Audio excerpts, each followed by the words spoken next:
The thing we're calling modern leadership today, in 100 years, 50 years, 100 years, we may look back and say, boy, that was bad, right? Because when you're in the middle of it, you don't always know that this isn't a great idea or that there's a better way of doing things.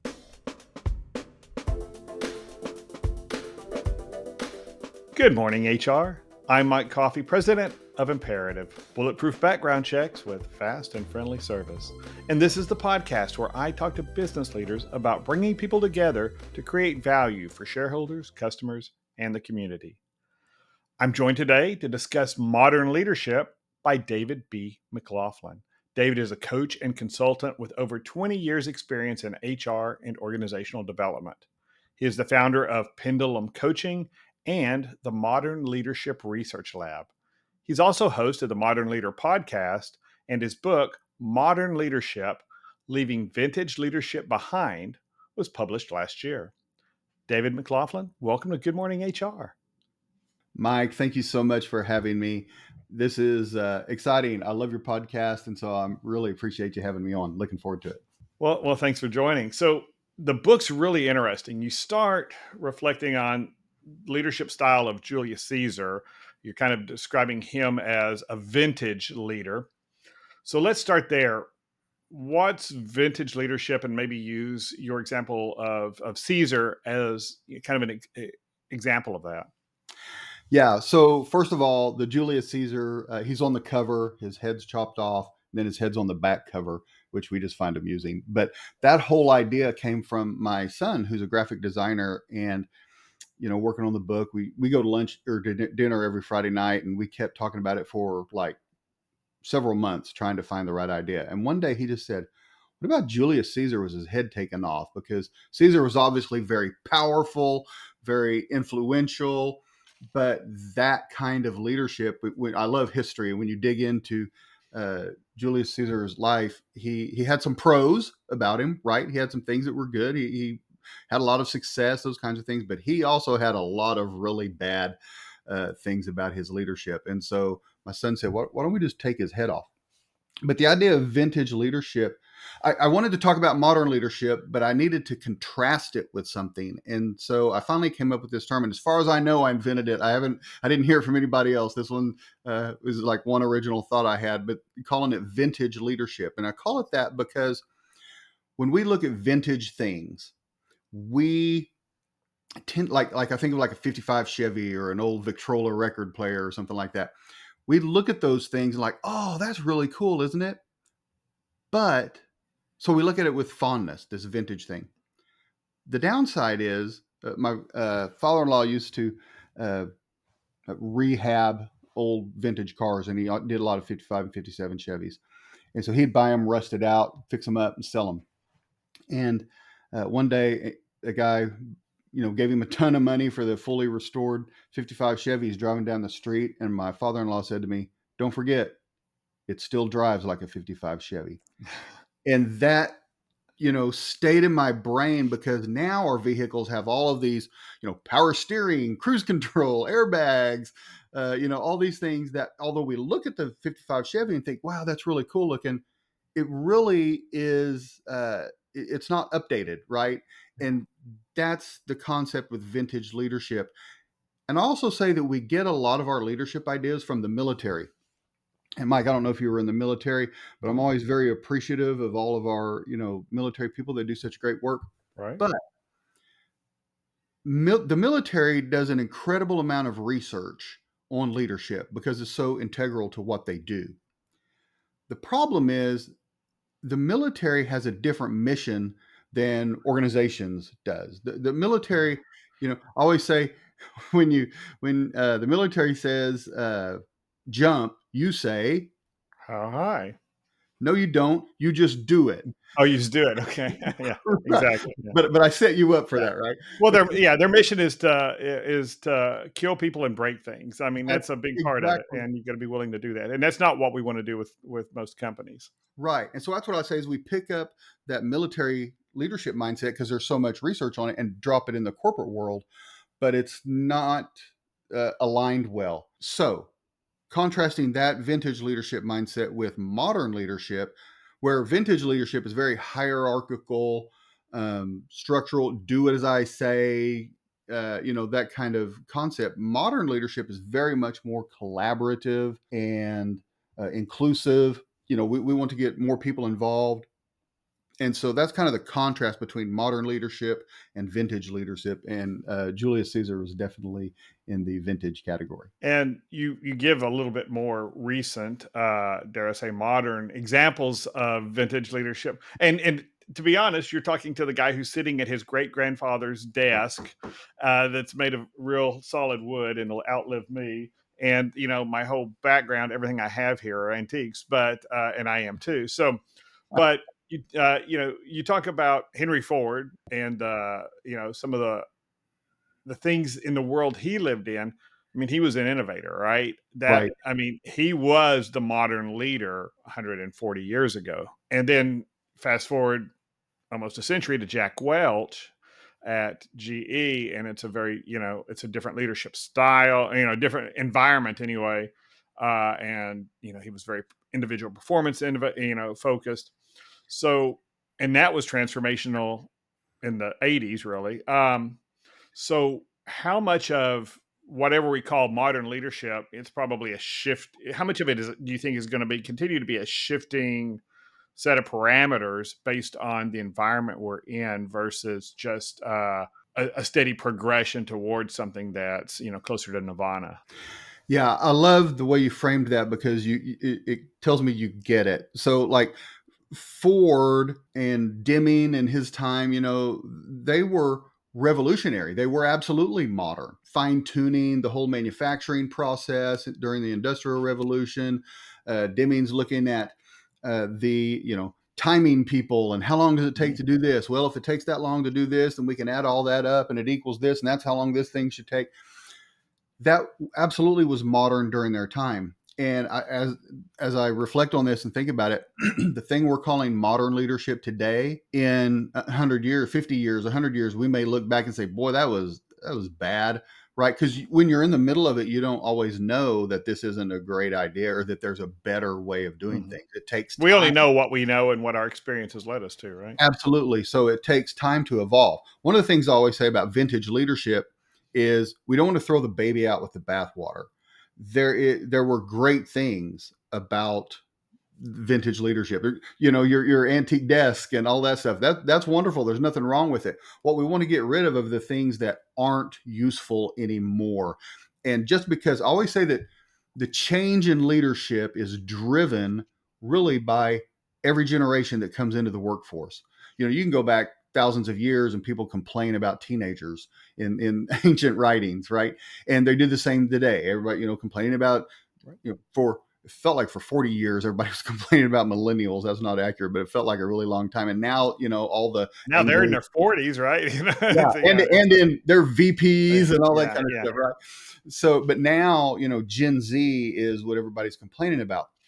But I love every new generation because they're driving change. And Gen Z, for whatever problems they may have, they're bringing some really great attitudes about work into the workplace. It shouldn't consume your life. You shouldn't be working 80 hours a week, And so those are all just evolutionary changes that leadership goes through, and who knows what it'll look like 50 years from now. And you're talking about, and I think it's important to clarify, you mentioned Deming.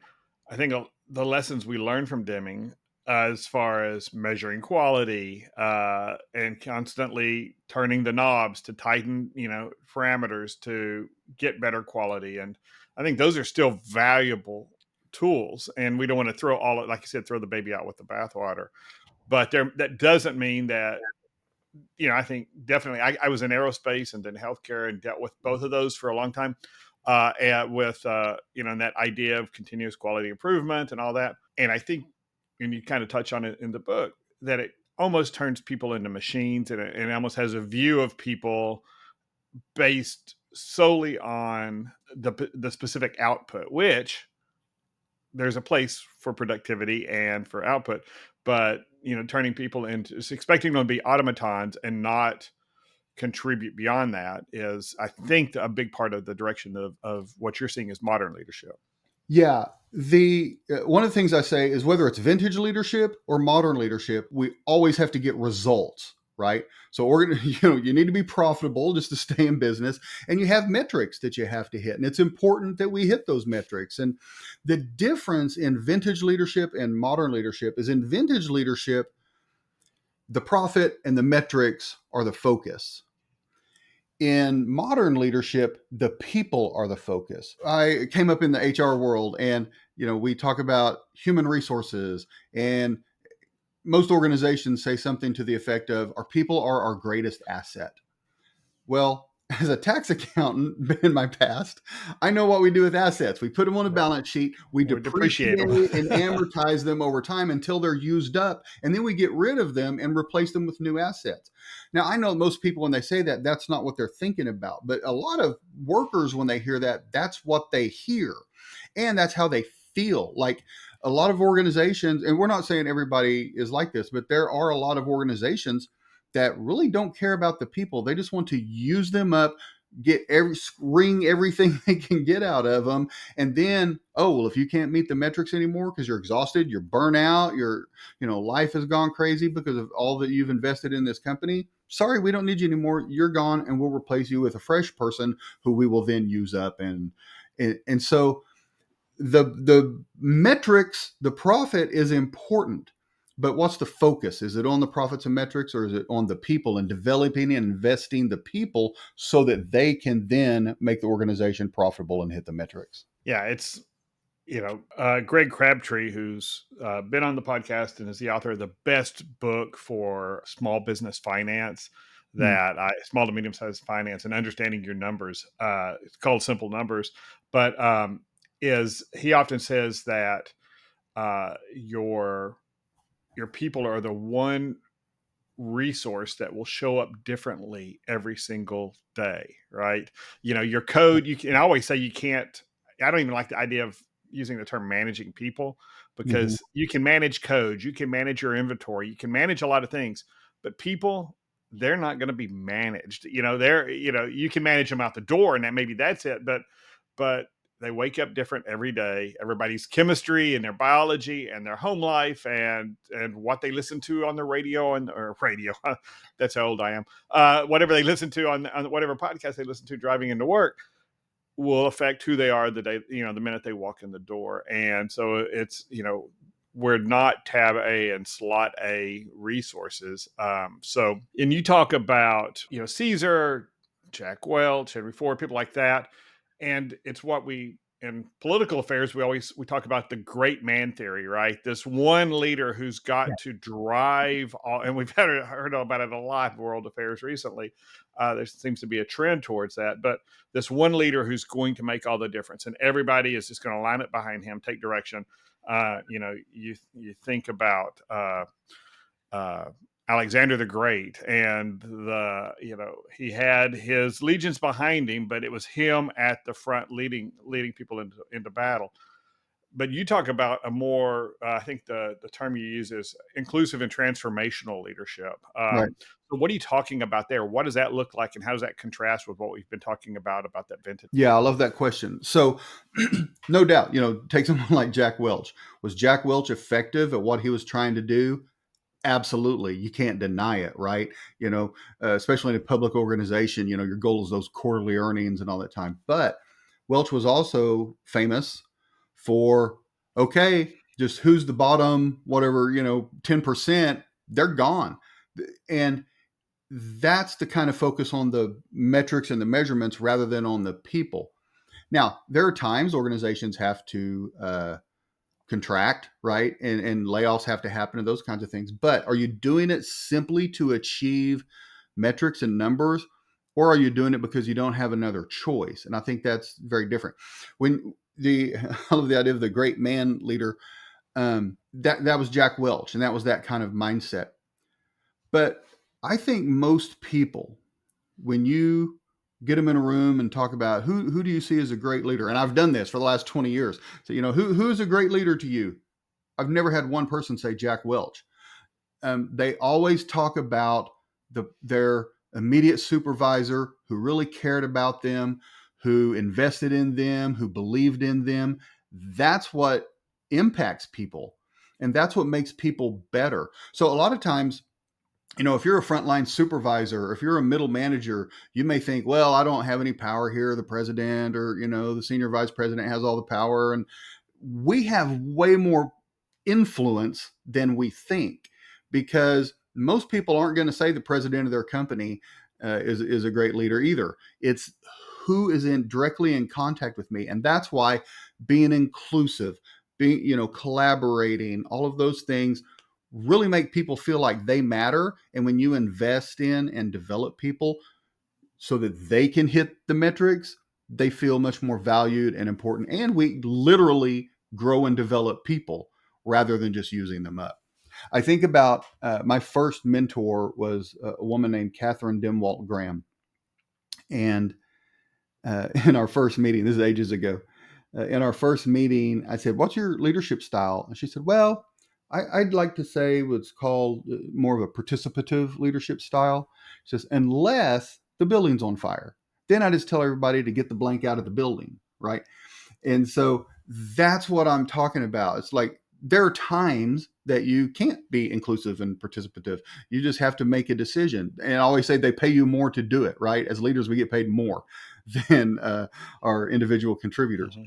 So they're paying you more to make the decision, but we get better decisions when we include more people in the process. Mike, I had when I sent the book out to several people, some friends, before I released it, just to get their feedback. One of them, who's a business owner, said, "David, this is a cool idea." He said, "I like what you're getting at here, but I still own the business, and they're still going to do what I say." And I said, "Absolutely." So I add a little section in the book just for him. And what I said was, "You own the business, you can do whatever you want. But if anybody thinks they have all the best answers, they're out of their minds. And by pulling in more info, you get better data and you make better decisions when you have better data." And let's take a quick break. Good Morning HR is brought to you by Imperative, bulletproof background checks with fast and friendly service. If you're an HRCI or SHRM certified professional, this episode of Good Morning HR has been pre-approved for 1/2 hour of recertification credit. To obtain the recertification information, visit goodmorninghr.com and click on Research Credits. Then select episode 199 and enter the keyword Vintage. That's VINTAGE. And if you're looking for even more recertification credit, check out the webinars page at imperativeinfo.com. And now back to my conversation with David McLaughlin. Yeah, the role of the business owner or the chief executive is to be that visionary, right? To say, here's the path we're setting, here's where we want to go, and then turn to the lieutenants and say, what's the best way to get there? I mean, Right.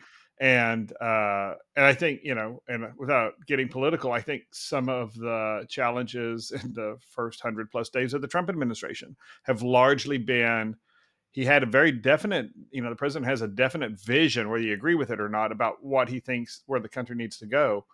But when it's driven primarily by one man with an entity the size of the federal government, without really bringing in participants of, even parts of, the so-called deep state who understand how the knobs work and which levers to turn, Right. you get into that challenge. And I see it in small businesses. I see it in our clients. I see it in HR implementations. I see, and definitely in large companies, I think you see it, that leaders we need to remind ourselves that we don't have to have all the answers. What we've got to have is the vision and the ability to incentivize people to move towards that vision, and then let them decide how to put the left foot in front of the right sometimes. Yeah. And President Trump is a great example of maximizing, is an understatement, maximizing executive power, right? Mm-hmm. In the business world, I always heard the term, stroke of the pen.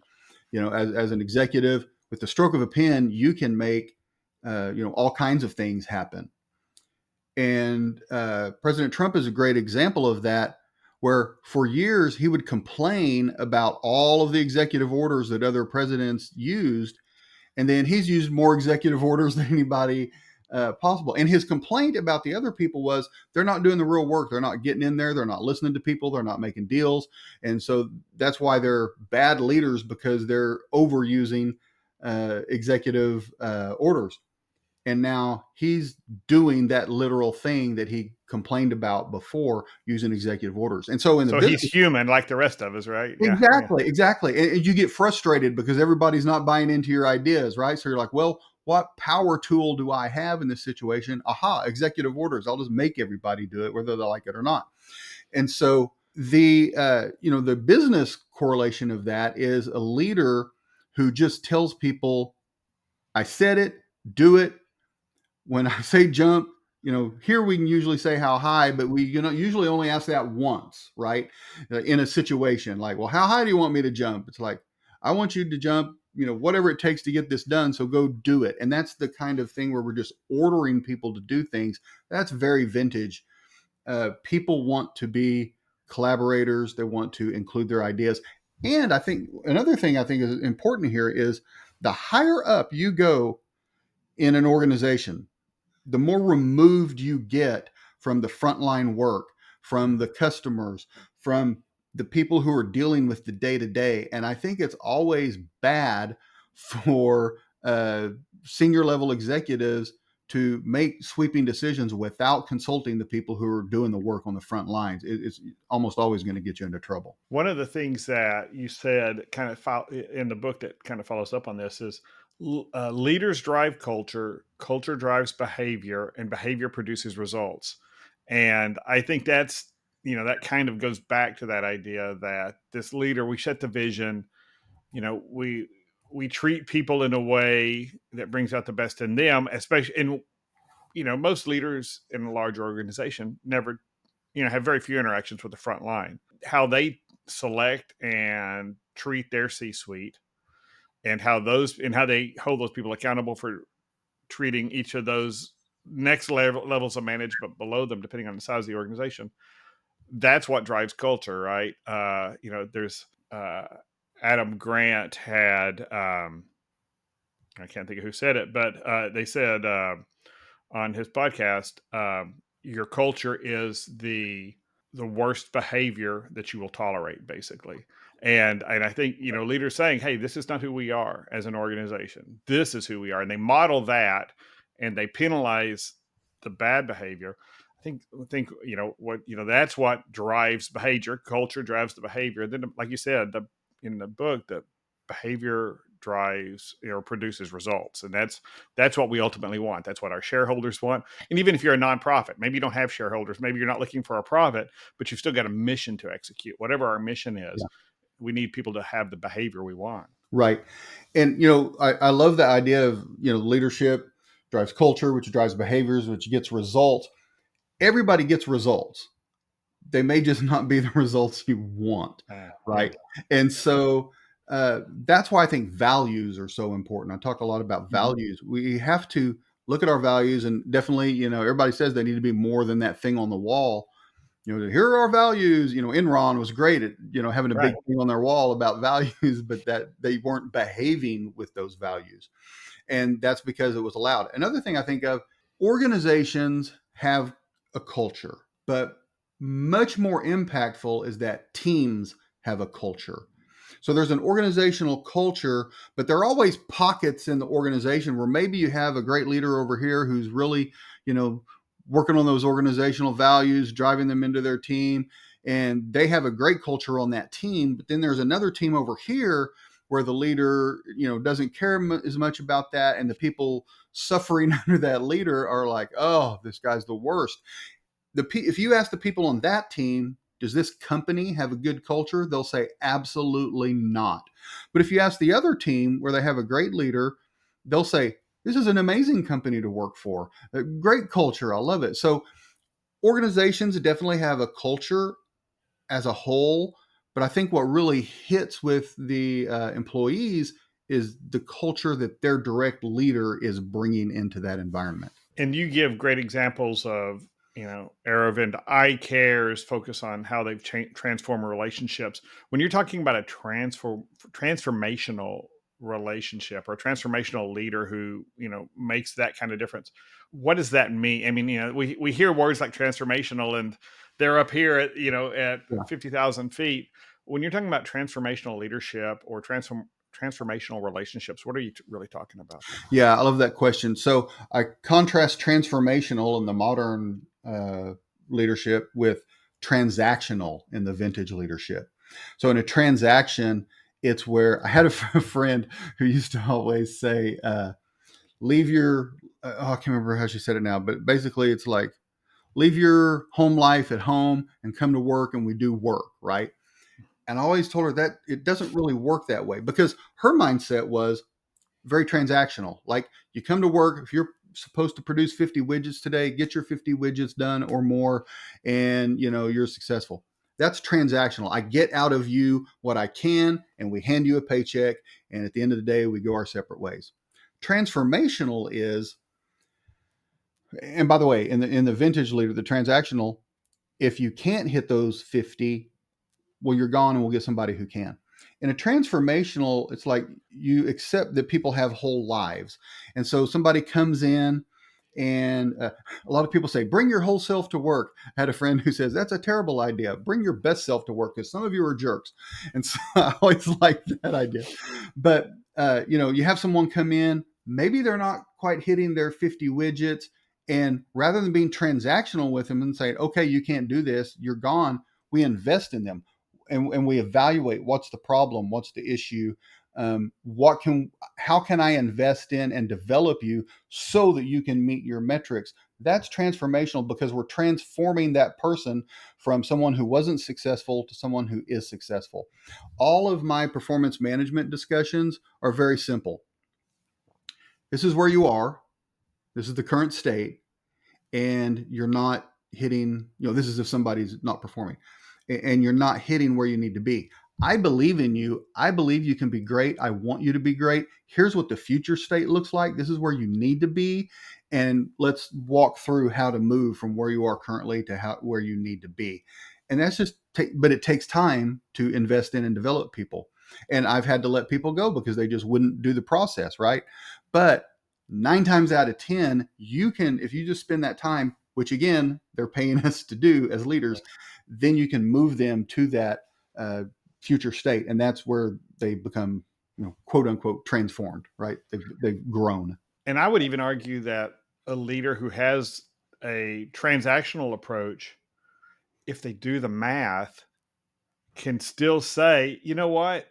The cost of bringing this person who we've already recruited, onboarded, trained, and who already understands the organization, now their performance is below par or not where we wanted, or we've raised their expectations and they're not meeting it. It's still a better investment for the company to spend our time and effort trying to get this person up to speed and up to the level of performance that they need. So it's incentives, it's training, it's whatever it is that'll make that person the most impactful on the organization they can be. That's still cheaper than taking that risk of getting rid of them, the time to spend, hire somebody new, train them, onboard them, and then find out, after you've kissed the frog, did it turn into a prince or not? That's, it's, I would argue there's, and I think too often, that we see leaders at least who don't do the math very well. Yeah. And they also realize every time you exit somebody, it's got an impact on the organization. Even if, right. Unless, sometimes it's a good one. Sometimes it's we're exiting this person because they've got bad behavior. And, we told them knock it off and they didn't, they're gone. I mean, I don't do pips for bad behavior. Right. But if somebody's trying to improve their performance, I want everybody else on that team to support them in getting better, but I also want them to see me supporting them in getting better. If that person ultimately doesn't make it, it's not because the organization didn't try, the leader didn't try, and that person didn't try. I mean, we all see, but the employees, their peers may sigh relief. Okay, good. We get somebody in here who can actually do the job. We don't have so much to carry, and we don't have to maybe clean up the messes so much. But at the same time, they know we've done it. So if they hit a roadblock, we're going to do what we can to make them successful. And that's going to be an employee who's going to be less likely to go on Indeed and see what their next position might be. Yeah, absolutely agree. And, a lot of it is just the mindset you have as a leader. Some people have the mindset that people are, they just tend to not want to work. They tend to not want to do well. And when you have that mindset as a leader, then you treat people like that. It's like, oh, I've got to, do all this work to make you successful, and it's not worth it. I just want to hire people who see the world the same way I do. And, if I can get a bunch of me kind of people in the organization, this team will go so much better. Oh, God forbid. I wouldn't have that in my organization. I just need one of me. That's all we need. Yeah. Yeah, same. But other leaders look at every single person like, what is what value are they bringing to the organization, and they just believe that they want to be successful. And research shows that you treat people differently based on what you see in them. And I just always want to be a leader who sees the best in people. It doesn't mean people will always bring their best, but if I believe they have potential and capability, then I can work with that. So I'd rather have that mindset than the mindset of, oh, everybody's trying to not work and my life is like a I don't know, just somebody who's constantly having to push rather than pull. Pull like, hey, let's go this way. Well, and that kind of goes back. You mentioned in the book, Carol Dweck's fixed mindset versus the growth mindset, right? And some of this is, goes and the one real drinking game we have here on my podcast is that whenever I say this, we have to take a drink, but because it comes up so often. But the fact that we have people who are really good technically, they're a great CFO. Maybe they're, a great programmer. They're a great whatever. And then we put them into another leadership role over other people. Right. And we don't give them the skill sets. We don't help them understand the importance of moving from this fixed mindset to this growth mindset. And we don't give them and bringing people along with you. And those are skills, but they're also muscles. You can work on them. You can flex them. You can build them and grow them. And I think that's one of the problems that we have, because some companies are just always on fire, the way they manage by, emergency. And so that's where you need the great man all the time. You need that one leader, and we're going to charge ahead. But even there, if they would tap the brakes, breathe, maybe it cost us a little bit more in the short term to make this investment, to change how we operate, to get out of this crisis mode, then maybe we're going to be more successful long-term, serving all our stakeholders. Yeah. First, cheers. Let me take a drink. Yeah. Second, the whole great man problem is actually what is typically causing there to be fires all the time, right? Yeah. Because nobody feels empowered or has the skill development to deal with those things. So this person at the top, whether it's the very top or the top of your division or department or whatever, because they're not developing people, other people don't have the skills and knowledge to put out those fires before they become blazers, exactly. Right? And so, but that's why developing people is so important, because the more we develop people, the more we invest in people, the more they're capable of handling those things. But as leaders, we have to let them handle it and not feel like we have to touch everything. That's it. And that's all the time we have. Thanks for joining me, David. Mike, this has been great. I love talking about the book and this concept, and I really appreciate you and your podcast. And thanks for having me. Appreciate it. And David's book, Modern Leadership, Leaving Vintage Leadership Behind. We'll have links to where you can get that in the show notes, and also to David's podcast. And thank you for listening. If you enjoyed this episode, please write us a review on Apple Podcasts, Spotify, YouTube, or wherever you're listening. And then share this episode on your favorite social platform. It really does help other people find us who maybe need us. And we'd love to hear your thoughts at goodmorninghr.com. And thank you to Imperative's marketing coordinator, Mary Ann Hernandez, who keeps the trains running on time. And I'm Mike Coffey. As always, don't hesitate to reach out if I can be of service to you personally or professionally. I'll see you next week. And until then, be well, do good, and keep your chin up.